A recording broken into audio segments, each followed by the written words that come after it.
നവകേരള സദസ്സിൽ തിരുവല്ല മണ്ഡലത്തിലെ എല്ലാ സർക്കാർ ജീവനക്കാരും അധ്യാപകരും നിർബന്ധമായും പങ്കെടുക്കണമെന്ന തിരുവല്ല സബ് കളക്ടറുടെ ഉത്തരവ് ഹാജർ രേഖപ്പെടുത്തുമെന്നും ഉത്തരവിൽ പറയുന്നു. റാന്നി മണ്ഡലത്തിലെ എല്ലാ സർക്കാർ ജീവനക്കാരും നിർബന്ധമായും പങ്കെടുക്കണമെന്ന റാന്നി തഹസിൽദാരും ഉത്തരവിറക്കിയിട്ടുണ്ട്. കെ അഖിൽ വിവരങ്ങൾ നൽകും. അഖിൽ, ആലപ്പുഴ ജില്ലയിലെ പര്യടനം പൂർത്തിയാക്കി ഇന്നാണ് പത്തനംതിട്ടയിലേക്ക് പ്രവേശിക്കുന്നത്. അപ്പോൾ തിരുവല്ലയിലാണ് ആദ്യ പരിപാടി എന്ന് ഞാൻ മനസ്സിലാക്കുന്നു. എപ്പോഴാണ് ഇങ്ങനെ ഒരു ഉത്തരവ് വന്നിട്ടുള്ളത്? എന്തടിസ്ഥാനത്തിലാണ് ഇങ്ങനെ ഒരു നിർബന്ധിത ഉത്തരവ് കളക്ടറും അതേപോലെ തഹസിൽദാരും ഇറക്കിയിരിക്കുന്നത്? ഇന്നലെയാണ് ഇത് സംബന്ധിച്ച് ഇത്തരത്തിൽ ഒരു ഉത്തരവ് വന്നിരിക്കുന്നത്. നവകേരള സദസ്സിലെ തിരുവല്ല മണ്ഡലത്തിലെ എല്ലാ സർക്കാർ ജീവനക്കാരും പങ്കെടുക്കണമെന്ന്. അത് ഇന്നാണ് തിരുവല്ലയിലെ പരിപാടി. 1 മണി മുതൽ, അല്ലെങ്കിൽ കൃത്യമായി രേഖപ്പെടുത്തിയിരുന്ന 1 മണി മുതൽ പരിപാടി ആരംഭിക്കും. ആ സമയം മുതൽ തുടക്കം മുതൽ അവസാനം വരെ എല്ലാ സർക്കാർ ജീവനക്കാരും പങ്കെടുക്കണമെന്ന്. മറ്റ് റാന്നിയിലെയും അതുപോലെ തന്നെ കോന്നിയിലെയും ഒക്കെ നാളെയാണ് പരിപാടി. നാളെ അവധി ദിവസമാണ്.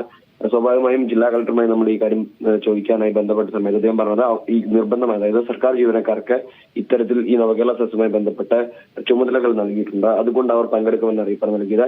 ഈ തിരുവല്ലയിലേത് ഇന്ന് 1 മണി മുതൽ പങ്കെടുക്കുമെന്ന തരത്തിൽ വന്നിട്ടുള്ള അറിയിപ്പിനെ കുറിച്ച് അറിയില്ല. ആ കാര്യം പരിശോധിക്കും എന്നുള്ള ഒരു കാര്യമാണ് അറിയിച്ചത്.